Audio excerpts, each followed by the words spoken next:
નમસ્કાર મિત્રો, આપણા નવા યુનિટમાં બેગ ભરવાનું કામ મોસ્ટ ઓફલી પૂરું થઈ ગયું છે.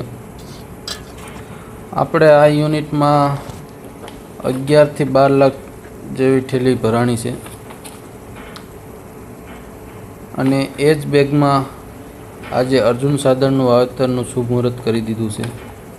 અમારી આખી ટીમ અત્યારે જોરશોરથી કામે લાગી ગઈ છે.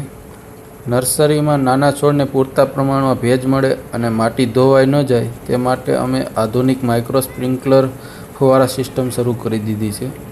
આનાથી પાણીની બચત પણ થાય છે અને ભેજ પણ જળવાઈ રહે છે. અમારો લક્ષ્યાંક આ સિઝનમાં 100% સક્સેસ રેટ સાથે એકદમ તંદુરસ્ત અને મજબૂત મૂળવાળા છોડ તૈયાર કરવાનો છે. જો વિડીયો ગમ્યો હોય તો લાઇક અને ફોલો કરવાનું ભૂલતા નહીં. જય જવાન, જય કિસાન, જય ધન્વંતરી.